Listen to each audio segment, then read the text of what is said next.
এটি আজ থেকে প্রায় বহু বছর আগের কথা, যখন মানুষ সাধারণ জীবন যাপন করত।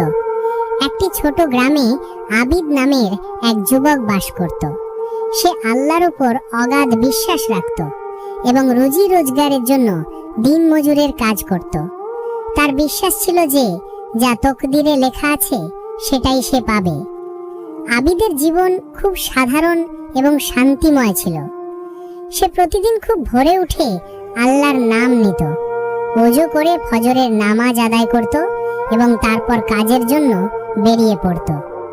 তার সাথে বাড়িতে তার বৃদ্ধ মা বাবা থাকতেন, যাদের সেবা সে প্রাণপণে করত। গ্রামের মানুষ আবিদের পরিশ্রম, সততা এবং নম্র স্বভাবের খুব প্রশংসা করত। কিন্তু ভাগ্যের লিখন ছিল অন্যরকম।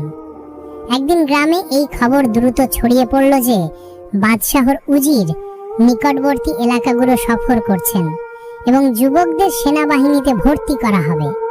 একথা শুনে পুরো গ্রামে ভয় ও অস্থিরতা ছড়িয়ে পড়ল। আবিদের বৃদ্ধ মা বাবা ভীষণ চিন্তিত হয়ে পড়লেন, কারণ তাদের একমাত্র সাহারা ছিল তাদের ছেলে। মায়ের চোখে ছিল অশ্রু এবং বাবার মুখে ছিল নীরব দোয়া। কিন্তু আবিদ হেসে বলল, আব্বা, আল্লাহ যা চাইবেন তাই হবে, তিনিই আমাদের রক্ষাকর্তা। উজির আসার একদিন আগে আবিদের বাবা তাকে চুপিসারে কাছে ডাকলেন। তার মুখে দুশ্চিন্তা এবং চোখে গোপন রহস্য লুকিয়েছিল। তিনি বললেন, বাবা, তোমার নানা বহু বছর আগে একটি গুপ্তধন লুকিয়ে রেখেছিলেন, যার ব্যাপারে আমি ছাড়া আর কেউ জানে না। আবিদ অবাক হয়ে গেল। বাবা নিচু স্বরে বললেন, সেই গুপ্তধন দূরের পাহাড়ের পেছনে রয়েছে, কিন্তু সেখানে পৌঁছানো সহজ নয়। রাস্তাটি খুবই বিপজ্জনক। আবিদ বিনয়ের সাথে জিজ্ঞাসা করল, আব্বা, আপনি কি কখনো সেই গুপ্তধন পাওয়ার চেষ্টা করেননি? বাবা দীর্ঘশ্বাস ফেলে উত্তর দিলেন, বাবা, আমি চেষ্টা তো করেছিলাম, কিন্তু পথে পাহাড়ের ঝড় এবং হিংস্র পশুরা সামনে এসে পড়েছিল। সেদিন আমি বুঝেছিলাম যে সম্ভবত এই গুপ্তধন আমার ভাগ্যে নেই, বরং তোমার নসিবে আছে। উজির আসার একদিন আগে আবিদ মনে মনে দৃঢ় সংকল্প করল যে সে গ্রাম ছেড়ে সেই গুপ্তধনের সন্ধানে বের হবে। তার বিশ্বাস ছিল যে সম্ভবত এই সুযোগটি আল্লাহর পক্ষ থেকে একটি ইশারা। সে তার মা বাবার কদমবুসি করল, তাদের দোয়া নিল। মা তার হাতে কিছু মুদ্রা এবং সামান্য রুটি দিলেন এবং কাঁপা কাঁপা গলায় বললেন, আল্লাহ তোমার সহায় হন বাবা। আবিদ আকাশের দিকে তাকালো এবং মনে মনে বলল, হে আল্লাহ, আমার এই সফর তোমার জিম্মায়। পরদিন সকালে সূর্যের প্রথম কিরণের সাথে সাথে আবিদ তার যাত্রা শুরু করল। তার হাতে একটি পুরনো মানচিত্র ছিল, যা তার বাবা তাকে দিয়েছিলেন। গ্রাম থেকে বের হবার সময় সে পেছনে ফিরে নিজের গ্রামের দিকে তাকালো। যখন সে গ্রামের সীমানা পার করছিল, তখন দূর থেকে উজিরের কাফেলা আসতে দেখল। আবিদ আল্লাহর শুকরিয়া আদায় করল যে সে সঠিক সময়ে বেরিয়ে আসতে পেরেছে। পথে আবিদের দেখা হলো এক বৃদ্ধ লোকের সাথে, যিনি গাছের ছায়ায় ঘাসের ওপর বসে সাধারণ রুটি খাচ্ছিলেন। তার মুখে প্রশান্তি এবং চোখে কোমলতা ছিল। যখন তিনি আবিদকে দেখলেন, হেসে বললেন, বাবা, একা একা কোথায় যাচ্ছ? আবিদ গুপ্তধনের কথা উল্লেখ করল না এবং বলল, এমনি সফরে বেরিয়েছি। বৃদ্ধ হেসে আবিদের চোখের দিকে তাকালেন এবং নরম সুরে বললেন, বাবা, আমি অনুভব করতে পারছি যে তুমি বিশেষ কোনো জিনিসের সন্ধানে আছো। কিন্তু মনে রেখো, কখনো কখনো যে জিনিস আমরা দূরে খুঁজতে বের হই তা আমাদের কাছেই থাকে, আর কখনো যে জিনিস থেকে আমরা পালাই সেটাই তকদির হয়ে আমাদের সামনে এসে দাঁড়ায়। আবিদ বৃদ্ধের কথা শুনল, হেসে সালাম জানালো এবং সামনে এগিয়ে গেল। সে কিছু না বলে নিজের পথে চলতে থাকলো।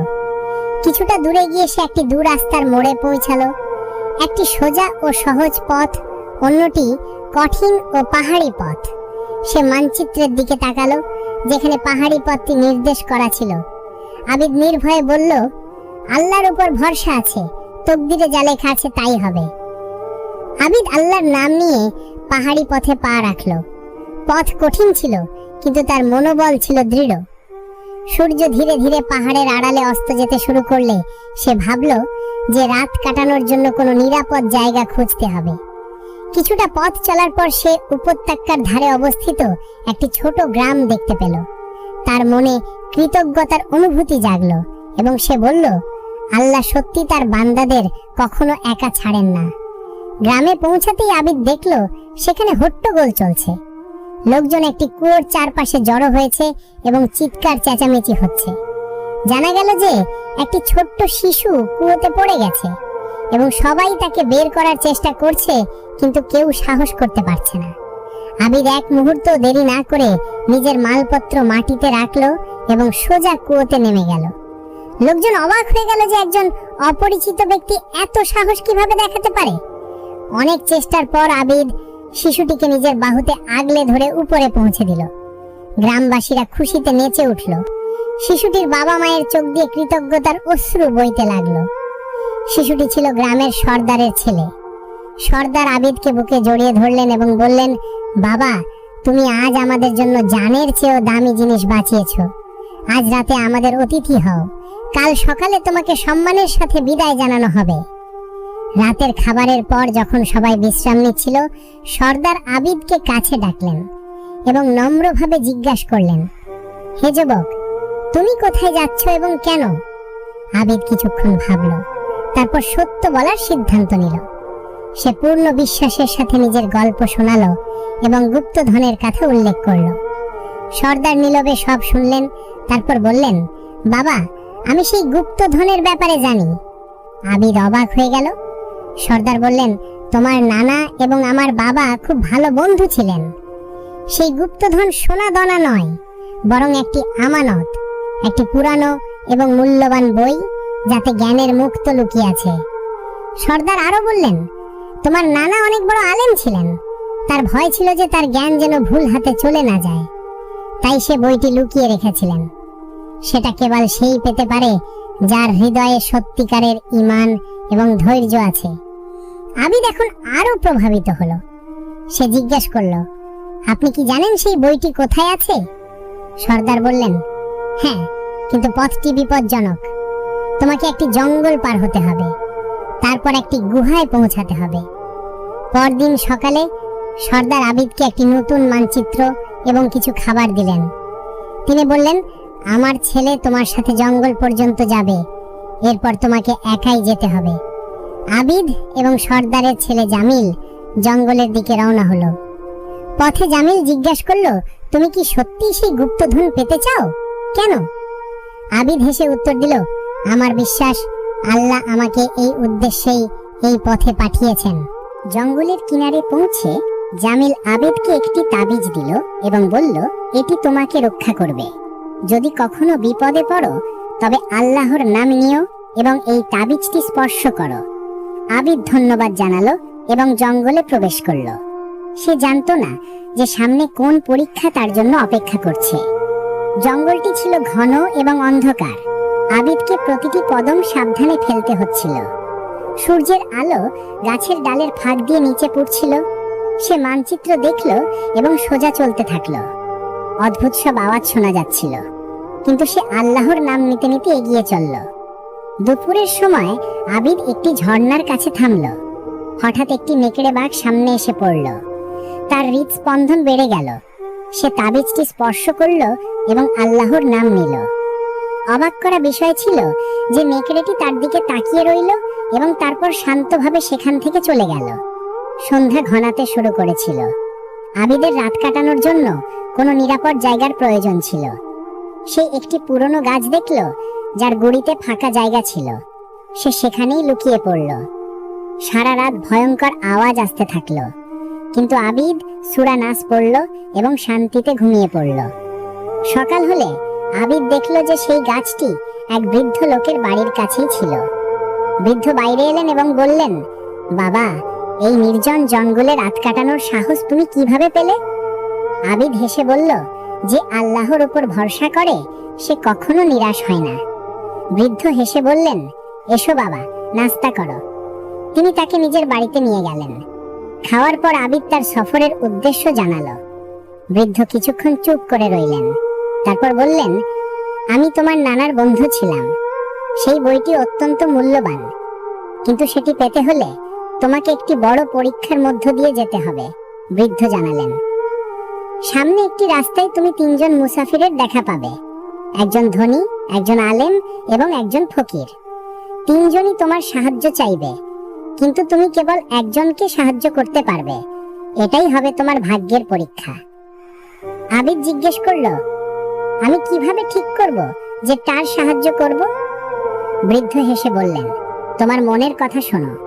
যদি তোমার মন পরিষ্কার থাকে তবে আল্লাহ নিজেই তোমাকে পথ দেখাবেন। আবিদ ধন্যবাদ জানালো এবং যাত্রা অব্যাহত রাখলো, কিন্তু তার মন অস্থিরতায় ভরেছিল। কিছুটা পথ চলার পর আবিদ দেখল যে রাজকীয় পোশাক পরা এক ধনী ব্যক্তি রাস্তার উপর বসে আছে। তার ঘোড়াটি আহত ছিল। ধনী লোকটি বলল, আমাকে শহর পর্যন্ত পৌঁছাতে হবে, আমার কাছে সোনা আছে, তোমাকে পুরস্কার দেব। আবিদ সামনে এগোতেই দ্বিতীয় আওয়াজ এলো।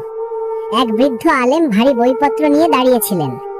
তিনি বললেন, আমাকে মাদ্রাসায় পৌঁছাতে হবে, আমার কাছে জ্ঞান আছে, তোমাকে শেখাবো।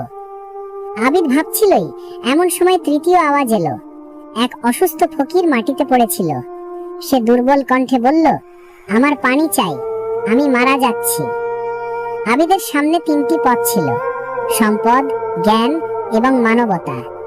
সে গভীর দীর্ঘশ্বাস নিল এবং ভাবল, এটাই কি আমার তকদিরের আসল পরীক্ষা?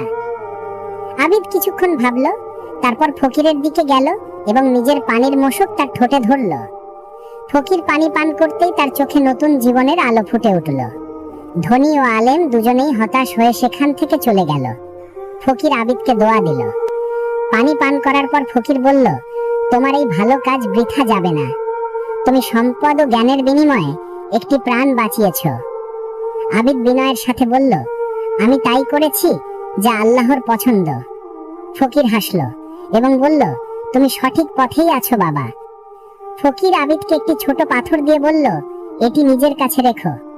যখন তুমি গুহার কাছে পৌঁছাবে তখন এটি মাটিতে রেখো, এটি তোমাকে পথ দেখাবে। আবিদ ধন্যবাদ জানালো এবং পাথরটি যত্নে রেখে দিল। চলার সময় তার মনে অদ্ভুত এক প্রশান্তি ছিল, যেন আল্লাহ তাকে প্রতিটি পদক্ষেপে পথ দেখাচ্ছেন।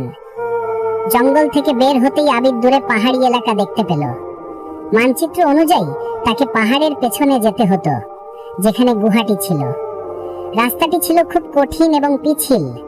সন্ধ্যা হতে না হতেই বৃষ্টি শুরু হলো এবং ঠান্ডা বাতাস বইতে লাগলো। সে কোথাও আশ্রয় পাচ্ছিল না। বৃষ্টি তীব্র হতে লাগলো, পানি বইতে শুরু করলো এবং মাটি ধসে যেতে লাগলো। হঠাৎ তার পা পিছলে গেল এবং সে নিচে পড়ে যেতে লাগলো। সে দ্রুত তাবিজটি আঁকড়ে ধরল এবং আল্লাহর নাম নিল। তখনই তার হাত একটি গাছের শিকড়ে আটকে গেল এবং সে কোনো মতে নিজেকে সামলাতে পারল। অনেক কষ্টের পর আবিদ নিরাপদ জায়গায় পৌঁছলো। বৃষ্টি থেমে গেছিল। সে চারপাশে তাকিয়ে দেখল কিছুটা দূরে একটি ছোট ঘর দেখা যাচ্ছে। সে সেখানে গেল এবং দরজায় কড়া নাড়ল। দরজা খুলতেই এক যুবতী মেয়ে সামনে এলো। সে তাকে দেখে অবাক হয়ে গেল। মেয়েটি জিজ্ঞেস করল, কে তুমি? আবিদ নিজের পরিচয় দিল এবং বলল যে সে রাতের জন্য কেবল একটু আশ্রয় চায়। মেয়েটি উত্তর দিল, আমার নাম আয়েশা, আমি এখানে একাই থাকি, আমার বাবা মারা গেছেন। আবিদ এটা শুনে অবাক হলো যে সে এত নির্জন জায়গায় একা কিভাবে থাকে। আয়েশা বলল, আমার বাবা আলেম ছিলেন, তিনি আমাকে কুরআন এবং জ্ঞান শিক্ষা দিয়েছিলেন। তিনি আমাকে বলেছিলেন যে একদিন কেউ আসবে যে একটি বিশেষ বইয়ের সন্ধানে থাকবে। আবিদের চোখে বিস্ময় ছিল। আয়েশা নিচু স্বরে জিজ্ঞেস করল, সেই ব্যক্তি কি তুমি? আবিদ জিজ্ঞেস করল, তোমার বাবার নাম কি ছিল? আয়েশা বলল, তার নাম ছিল আব্দুল কারিম। এই নাম শুনতেই আবিদের চোখ ভিজে গেল। এই নামটি মানচিত্রে লেখা ছিল। সে অনুভব করল যে এসব কিছুই কাকতালীয় নয়, বরং তকদিরের লিখন। আয়েশা তাকে খাবার দিল এবং বলল, আগামীকাল সকালে আমি তোমাকে গুহার পর্যন্ত নিয়ে যাব। আমার বাবা আমাকে তার পথ বলে দিয়েছিলেন, কিন্তু তিনি বলেছিলেন যে গুহায় কেবল সেই প্রবেশ করতে পারে যার মনে সত্য এবং নিয়তের স্বচ্ছতা রয়েছে। আবিদ মনে মনে বলল, এখন আমি আমার গন্তব্যের খুব কাছে। পরদিন সকালে আয়েশা আবিদকে গুহার দিকে নিয়ে গেল। পথটি ছিল পাহাড়ি এবং কঠিন, কিন্তু আয়েশা তা ভালোভাবেই জানত। চলতে চলতে আয়েশা বলল, আমার আব্বু বলতেন যে প্রতিটি মানুষের ভাগ্য তার কর্মের সাথে যুক্ত থাকে। তোমার ভালো কাজই তোমাকে এখানে নিয়ে এসেছে। আবিদ জিজ্ঞেস করল, তুমি কি জানো এই বইতে কি আছে? আয়েশা উত্তর দিল, না। আমার বাবা বলতেন যে যখন সঠিক সময় আসবে সঠিক ব্যক্তি এটি খুলবে। আমার বাবা এটি খুলতে পারেননি। তিনি বলেছিলেন যে তার ভাগ্যে এটি ছিল না। দুপুর নাগাদ তারা একটি বড় পাথরের কাছে পৌঁছল। আয়েশা বলল, গুহা এই পাথরের পেছনে, তবে সাবধান থেকো, পথটি বিপজ্জনক। তারা পাথরের চারপাশে ঘুরল এবং সামনে গুহার দরজা দেখতে পেল, অন্ধকার এবং ভয়ঙ্কর। আবিদ তার পকেটে হাত দিল এবং ফকিরের দেওয়া পাথরটি বের করল। আয়েশা, এই পাথরটি আমাকে এক ফকির দিয়েছিলেন। আয়েশা পাথরটি দেখে চমকে গেল। এ তো আমার বাবার চিহ্ন। তুমি এটি কিভাবে পেলে? আবিদ পুরো ঘটনাটি জানাল। আয়েশার চোখে জল চলে এলো। সেই ফকির আমার বাবা ছিলেন।